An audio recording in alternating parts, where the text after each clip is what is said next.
गिरगिट की तरह रंग बदलने वाला इंसान कभी भी वफादार नहीं हो सकता। यह बात हमेशा याद रखना।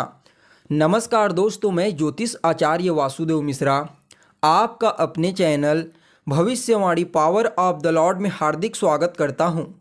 दोस्तों, आज का यह ज्योतिष का कार्यक्रम आप लोगों के लिए, मकर राशि वालों के लिए बेहद ही ज़्यादा खास और महत्वपूर्ण कार्यक्रम साबित होने वाला है।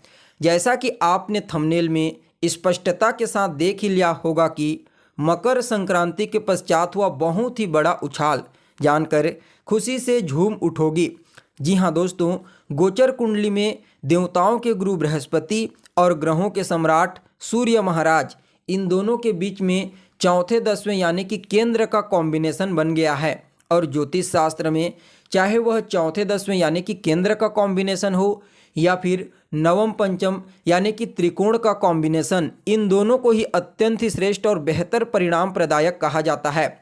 जी हाँ, जब भी कोई दो ग्रह जो आपस में नैसर्गिक रूप से मित्रता रखते हैं, अगर गोचर कुंडली में या फिर जन्म कुंडली में एक दूसरे से चौथे दसवें या फिर नवम पंचम का कॉम्बिनेशन बनाते हैं, तो दोनों के दोनों ग्रह अपना सर्वश्रेष्ठ परिणाम देने के लिए बाध्य हो जाते हैं। और ऐसा ही अभी गोचर कुंडली में देखने को मिलेगा।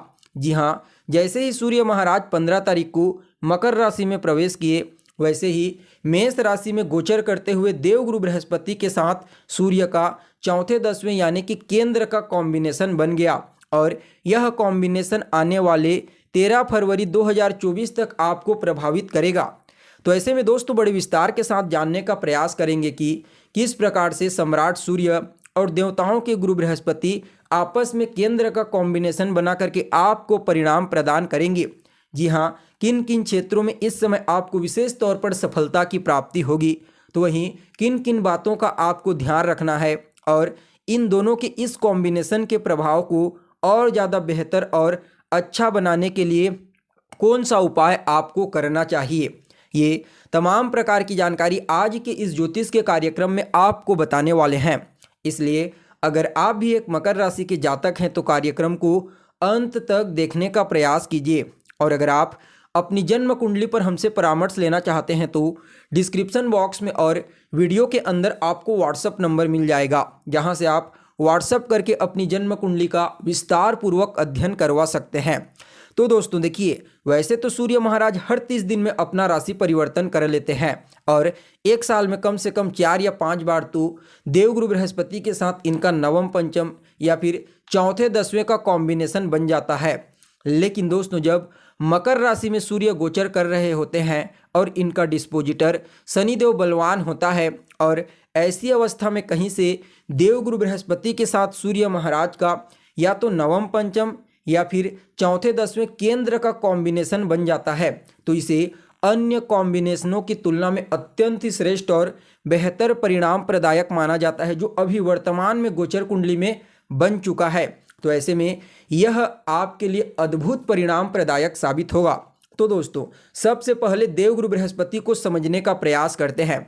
क्योंकि इस कॉम्बिनेशन में गुरु का ही प्रभाव सबसे ज़्यादा देखने को मिलेगा। तो देखिए, देवगुरु बृहस्पति अभी आपकी कुंडली के चतुर्थ भाव में गोचर कर रहे हैं और सूर्य महाराज आपकी राशि में यानी कि मकर राशि के ऊपर आपके व्यक्तित्व, आपके लग्न में गोचर कर रहे हैं। तो यहाँ पर गुरु से सूर्य दसम और सूर्य से गुरु चौथे, ऐसा इन दोनों के बीच में कॉम्बिनेशन बना हुआ है। तो देखिए, देवगुरु बृहस्पति चतुर्थ भाव में गोचर करते हुए अपनी पूर्ण सप्तम दृष्टि से कुंडली के दसम भाव को देखेंगे और अपनी पंचम दृष्टि से कुंडली के अष्टम भाव को देखेंगे और अपनी नवम दृष्टि से कुंडली के 12वें भाव को दृष्टिगोचर करेंगे। तो वहीं सूर्य महाराज लग्न में गोचर करते हुए अपनी पूर्ण सप्तम दृष्टि से 7वें भाव को दृष्टिगोचर करेंगे। तो दोस्तों, सबसे पहले यहाँ पर देवगुरु बृहस्पति का चौथे भाव में गोचर करना, सूर्य के साथ चौथे दसवें का कॉम्बिनेशन बना करके, और संयोगवश इस समय इनका जो डिस्पोजिटर ग्रह है यानी कि मंगल महाराज, वह भी अभी वर्तमान समय में देवगुरु बृहस्पति की ही मूल त्रिकोण राशि धनु राशि में गोचर कर रहे हैं। तो कहना ही क्या, मंगल के द्वारा भी गुरु को बल की प्राप्ति हो रही है।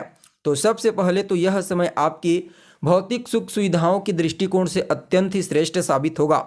जी हाँ, इस समय आप भूमि, भवन, मकान, वाहन इनसे संबंधित सुखों में निवेश करने के बारे में सोच सकते हैं। वहीं आपके माता के साथ आपके तालमेल बेहतर होंगे। माता का आशीर्वाद और स्नेह आपको प्राप्त होने वाला है। अगर इस समय आप अपनी माता के नाम पर कोई प्रॉपर्टी, कोई मकान या फिर कोई वाहन खरीदते हैं तो समझ जाइए वह आपके लिए अत्यंत ही शुभ साबित होगा। वहीं जो जातक राजनीति के फील्ड में कार्यरत हैं, जी हाँ पॉलिटिशियन हैं, उनके लिए देवगुरु बृहस्पति का चौथे भाव में सूर्य के साथ चौथे 10वें का कॉम्बिनेशन बना करके गोचर करना जनता से उन्हें विशेष रूप से प्रसिद्धि प्रदायक साबित होगी। जी हाँ, अगर आप राजनीति के फील्ड में कार्यरत हैं तो समझ जाइए गुरु और सूर्य की कृपा से इस समय जनता के बीच में आपका वर्चस्व, आपकी ख्याति फैलने वाली है। वहीं चतुर्थ स्थान आपके मनोदशा का भी होता है, तो इस दृष्टिकोण से देखा जाए तो इस समय आप सभी मकर राशि वालों का जो मन होगा वह काफ़ी हद तक गुरु के प्रभाव से स्थिर और प्रसन्न रहेगा और प्रसन्न मन ही सब कुछ कर सकता है।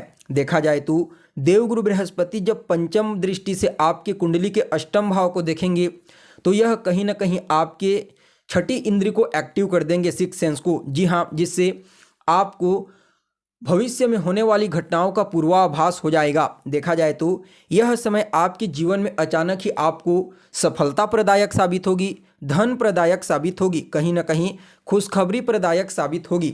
जी हाँ, क्योंकि अष्टम स्थान आपके जीवन में घटित होने वाली अचानक घटनाओं का होता है और देवगुरु बृहस्पति धन के कारक होते हैं, हैप्पीनेस के कारक होते हैं और सूर्य महाराज आपके मान सम्मान, पद प्रतिष्ठा, प्रसिद्धि के कारक होते हैं। परिणाम स्वरूप इस समय गुरु की कृपा से आपको अचानक ही सफलता, धन, मान सम्मान, खुशखबरी की प्राप्ति होने वाली है। वहीं देखा जाए तो जो जातक रिसर्च के फील्ड में कार्य करते हैं उन्हें भी कुछ नए अवसर प्राप्त होंगे। देखा जाए तो देवगुरु बृहस्पति की जो पूर्ण सप्तम दृष्टि होगी वह आपकी कुंडली के 10वें भाव यानी कि आपके कार्य क्षेत्र के ऊपर पड़ेगी और सूर्य का बल लेकर के आपके 10वें भाव को दृष्टिगोचर करेंगे। तो आप समझ ही सकते हैं कि इस समय आपके कार्य क्षेत्र में किस प्रकार से यह उन्नति प्रदायक साबित होंगे। जी हाँ, गुरु और सूर्य की कृपा से इस समय आपको अपने कार्य क्षेत्र में हर तरह से सफलता की प्राप्ति होने वाली है। आप उत्तरोत्तर तेजी से तरक्की करते हुए आगे बढ़ोगे। जो जातक गवर्नमेंट सेक्टर में कार्यरत हैं या फिर प्राइवेट सेक्टर में कार्यरत हैं, दोनों के लिए ही गुरु और सूर्य के इस कॉम्बिनेशन को हर प्रकार से उनके लिए तरक्की प्रदायक कहा जा सकता है।